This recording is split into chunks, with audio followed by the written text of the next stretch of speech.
नमस्कार, आदाब। मैं हूं अबुल नस्र इकबाल। दोस्तों, मोहन भागवत के बयान की बात करेंगे और ऐसे कुछ खुलासे मैं करूंगा जो आपने कभी पहले नहीं देखे होंगे, ना सुने होंगे। उन घटनाओं का जिक्र करूंगा जो पीछे कुछ साल पहले हो चुकी हैं और आप तक नहीं पहुंच पाई हैं। मीडिया ने उनको दिखाया नहीं।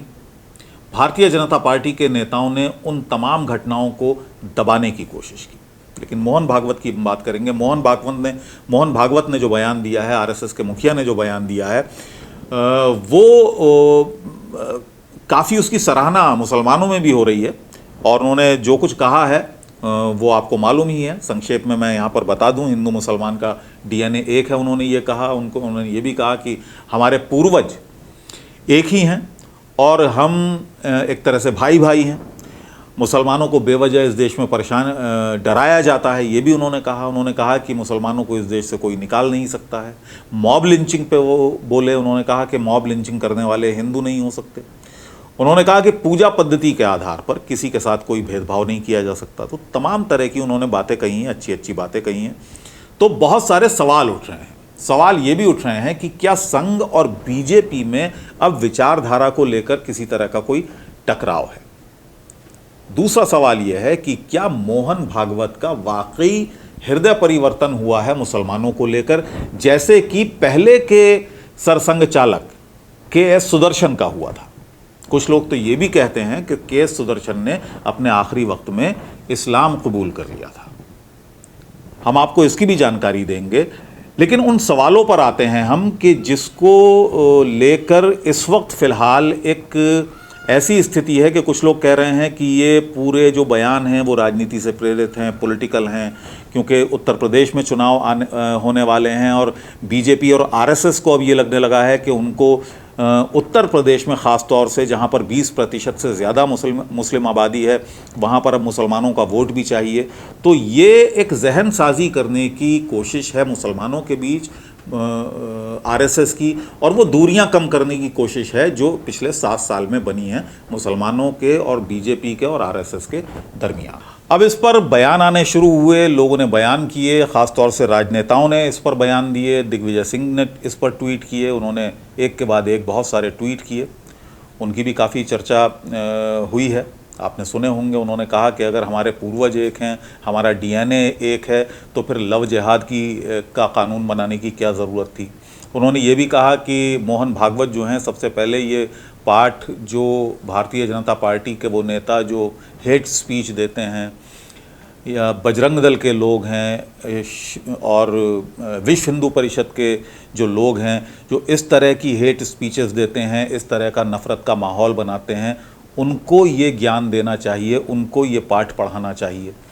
असदुद्दीन ओवैसी जो कि एमआईएम के चीफ हैं, उन्होंने कहा कि ये सिर्फ एक राजनीतिक बयान है, ये एक तरह से मगरमच्छ के आंसू बहा रहे हैं आरएसएस के नेता मोहन भागवत पर। उन्होंने कहा कि अगर मॉब लिंचिंग हिंदुत्व का हिस्सा नहीं है तो उस पर कानून अभी तक क्यों नहीं बना। इनकी सरकार है, काफ़ी इस पर जब से 7 सालों में काफ़ी मॉब लिंचिंग की घटनाएं हुई, उन्होंने कई घटनाएं गिनाई और उन्होंने ये भी कहा कि इस पर आखिर कानून क्यों नहीं बना है। मायावती ने भी इस पर बयान दिया है। उन्होंने कहा है कि ये सिर्फ दिखावा है आरएसएस के नेताओं का, और आरएसएस के नेताओं की कथनी और करनी में बहुत फ़र्क होता है। तमाम तरह के ये बातें जो मैंने संक्षेप में बताई। आज जो मैं आपको बात बताने जा रहा हूँ वो पहले ना आपने कभी सुनी होगी, ना कहीं देखी होगी।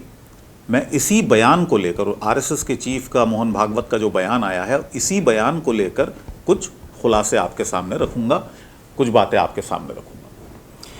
देखिए, 2 बातें हो सकती हैं। या तो मोहन भागवत ने वाकई, उनके दिल की आवाज़ उनके लबों पर आ गई, वो वाकई चाहते हैं कि मुसलमानों में जो एक डर का माहौल है वो ख़त्म होना चाहिए।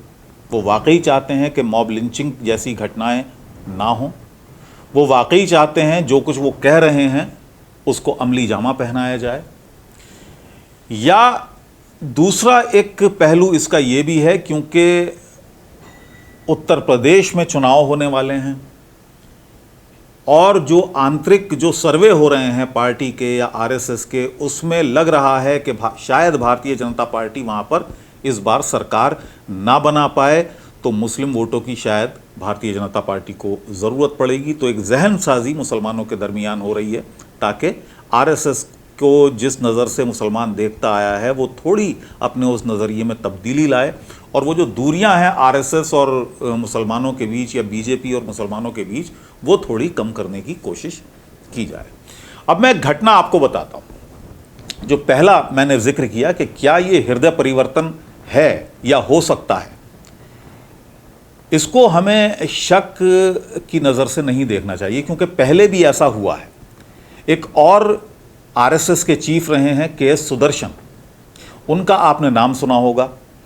के.एस. सुदर्शन मुसलमानों के बहुत करीब आ गए थे, मुसलमानों के साथ उनके जो संबंध थे मुस्लिम नेताओं के साथ वो बहुत अच्छे हो गए थे एक वक्त में, और कहा यह भी जाता है कि वो इतने ज़्यादा प्रभावित थे ख़ास तौर से इस्लाम से कि उन्होंने आरएसएस के मुखिया पद से जब वो हटे उसके बाद उन्होंने रिव्यू किया, बाकायदा पूरे इस्लामिक लिटरेचर को उन्होंने पढ़ा और वो काफ़ी प्रभावित हुए इस्लामिक लिटरेचर से। अब मैं ये एक घटना आपको बताता हूँ, ये अखबार की कटिंग है, ये दैनिक जागरण की ये कटिंग है, ये आप अपने स्क्रीन पर देखिएगा। इसमें उन्होंने नमाज पढ़ने की ठानी और ईद के दिन उन्होंने अपने सुरक्षा कर्मियों को कहा कि वो ताजुल मस्जिद भोपाल की जाना चाहते हैं। यानी आरएसएस के कार्यालय में ही वो रहते थे और वहीं से उनके सुरक्षा कर्मियों को उन्होंने सूचित किया कि वो मस्जिद में नमाज पढ़ने जाना चाहते हैं, लिहाजा उनके जाने का बंदोबस्त किया जाए। जो उनकी सुरक्षा में उस वक्त लोग लगे हुए थे उन्होंने फ़ौरन ही इस बात की सूचना ट्रैफिक पुलिस को दी। ट्रैफिक पुलिस ने जब ये सुना कि के.एस. सुदर्शन नमाज पढ़ने के लिए जाना चाहते हैं ताजुल मस्जिद, ईद की नमाज वो अदा करेंगे, इस बात की सूचना ट्रैफिक पुलिस ने बड़े अधिकारियों को दी। बड़े अधिकारियों के हाथ पांव फूल गए। बड़े अधिकारियों ने फ़ौरन ही सरकार में बैठे लोगों को इस बात की जानकारी दी कि के.एस. सुदर्शन जो कि पूर्व सरसंघ चालक, वो नमाज पढ़ने के लिए, नमाज अदा करने के लिए भोपाल की ताजुल मस्जिद जाना चाहते हैं। इसके बाद पूरा सरकारी अमला, मंत्री इस बात को रोकने के लिए लग गए कि किसी तरीके से के.एस. सुदर्शन को रोका जाए ताजुल मस्जिद जाने में। उस वक्त मंत्री रहे वो पूर्व मुख्यमंत्री बिहार के, माफ़ कीजिए मध्य प्रदेश के बाबूलाल गौर फ़ौरन ही एक्शन में आए और वो पहुँचे मनाने के.एस. सुदर्शन को कि वो मस्जिद ना जाएं। के.एस. सुदर्शन मानने को तैयार नहीं थे। उन्होंने यहाँ तक कहा कि आखिर ईश्वर की इबादत या पूजा करने से कौन सा धर्म मुझे रोकेगा। ये बात उन्होंने बाबूलाल गौर से कही, जो कि इस अखबार के मुताबिक आप देख रहे हैं। बड़ी मुश्किल से बाबूलाल गौर के एक मुस्लिम मित्र थे जिनका नाम हनीफ बताया जाता है। बाबूलाल गौर उनको लेकर अपने मित्र के पास पहुँचे, उन जो मुस्लिम मित्र उनके थे, और वहाँ पर उनको मनाने की बहुत सारी कोशिश की कि वो किसी तरीके से मान जाएं, ताजुल मस्जिद ना जाएं, ईद की नमाज अदा ना करें। इस पूरी खबर को दोस्तों बहुत ही खामोशी के साथ दबा दिया गया। ये बहुत ज़्यादा अखबारों में या टेलीविज़न पर इस खबर ने सुर्खियाँ नहीं बटोरी।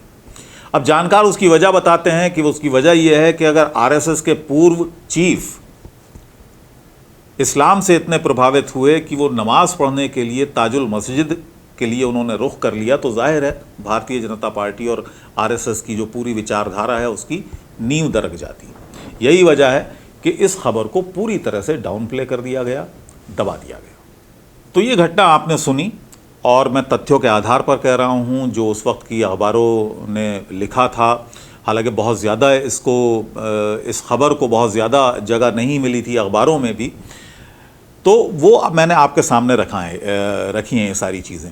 दूसरा जो इसका पहलू है वो मैंने जैसा कि आपको बताया कि उत्तर प्रदेश में चुनाव हैं, उत्तराखंड में भी अगले साल चुनाव हैं। हालांकि उत्तराखंड में तो कोई ख़ास ज़्यादा पॉपुलेशन मुसलमानों की नहीं है, लेकिन उत्तर प्रदेश में 20% से लगभग ज़्यादा मुस्लिम पॉपुलेशन है। तो वहाँ पर अब आरएसएस को लगने लगा है, बीजेपी को लगने लगा है कि मुसलमानों को भी बीजेपी के साथ जोड़ा जाए, आरएसएस के साथ किसी तरह से एक तालमेल बैठाया जाए ताकि एक इंश्योर हो सके, एक लंबी इनिंग इंश्योर हो सके भारतीय जनता पार्टी की। क्योंकि इस बार जो आंतरिक सर्वे हैं, जानकार मानते हैं कि मुख्यमंत्री योगी की हालत बहुत ज़्यादा अच्छी नहीं है और जो अगले साल चुनाव होने हैं उत्तर प्रदेश में, वहाँ पर आरएसएस को भी लगता है कि शायद वहाँ पर भारतीय जनता पार्टी सरकार नहीं बना पाएगी। बीजेपी के भी कुछ नेताओं को लगता है कि वहाँ पर सरकार नहीं बना पाएगी। हालांकि लगातार ये बयान आ रहे हैं कि प्रचंड बहुमत से वहाँ पर बीजेपी की सरकार बनेगी, लेकिन ऐसा है नहीं, क्योंकि इतना इस बार का जो जिसको कहना चाहिए कि जो माहौल है, जो सूरत हाल है, वो काफ़ी पिछली बार से काफ़ी अलग है। पिछली बार कह सकते थे कि मोदी का जो नाम था, मोदी का जो एक मैजिक था, वो चल गया था, लेकिन इस बार उसमें कुछ कमी आई है। कोरोना की वजह से जो हालात हुए उसमें काफ़ी बदनामी सरकार की हुई, बीजेपी की हुई। इसके अलावा बहुत सारे ऐसे नेता जिन्होंने उल्टे सीधे बयान दिए, उसकी वजह से काफ़ी क्रिटिसिज्म भारतीय जनता पार्टी को हुआ। तो हो सकता है कि आरएसएस के नेताओं को अब ये लगने लगा हो कि मुसलमानों की भी अब बीजेपी को ज़रूरत है, आरएसएस को ज़रूरत है। तो ये सोचकर मोहन भागवत ने शायद ऐसा बयान दिया हो। तो हमने दो बिंदु आपके सामने रखे। एक तो या तो मोहन भागवत का वाकई हृदय परिवर्तन हुआ है मुसलमानों को लेकर, या फिर ये बयान पूरी तरह से राजनीतिक बयान था। चुनावों के मद्देनज़र उन्होंने ये बयान दिया। अगर ये बयान वाकई उनके हृदय परिवर्तन को दिखाता है तब इसका स्वागत होना चाहिए। खुले दिल से मुसलमानों को भी लेना चाहिए उनके इस बयान को, और जो लोग उनको क्रिटिसाइज़ कर रहे हैं उनको भी खुले दिल से लेना चाहिए। उन पर ये जिम्मेदारी डालनी चाहिए कि जो आपने कहा है आप उसको अमली जामा पहनाएं। मॉब लिंचिंग पे जो उन्होंने कहा कि ये हिंदुत्व का हिस्सा नहीं है या वो हिंदू नहीं है जो मॉब लिंचिंग की घटनाओं में शामिल होता है। भारतीय जनता पार्टी के ही लोगों के इस तरह के बयान आते हैं। पिछले दिनों आपने सुना होगा कि भारतीय जनता पार्टी के एक प्रदेश के नेता हरियाणा के, उन्होंने पटौदी में एक सभा में कहा कि मुसलमानों को इस देश से खदेड़ देना चाहिए, निकाल देना चाहिए। मोहन भागवत कहते हैं कि मुसलमानों को इस देश से कोई नहीं निकाल सकता, वो यही रहें और पूजा पद्धति के नाम पर किसी के साथ कोई भेदभाव नहीं होता।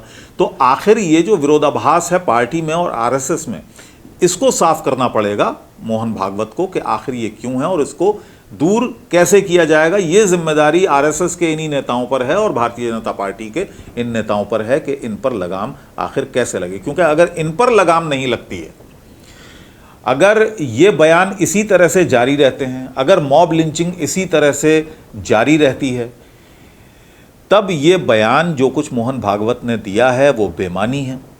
फिर तो जो दिग्विजय सिंह कह रहे हैं या असदुद्दीन ओवैसी जो कुछ कह रहे हैं या मायावती ने जो कुछ कहा वो सही है कि कथनी और करनी में फ़र्क नहीं होना चाहिए। तो अब आरएसएस के ऊपर ये सारा दारोमदार है, भारतीय जनता पार्टी के ऊपर ये सारा दारोमदार है कि अपने इस बयान को मोहन भागवत जी सही साबित करने के लिए आप उस तरह के कदम उठाइए, उन नेताओं के ज़बान पर लगाम लगाइए जो मुसलमानों के ख़िलाफ़ नारेबाजी करते हैं, मुसलमानों के ख़िलाफ़ बयान देते हैं। मुझे इजाज़त।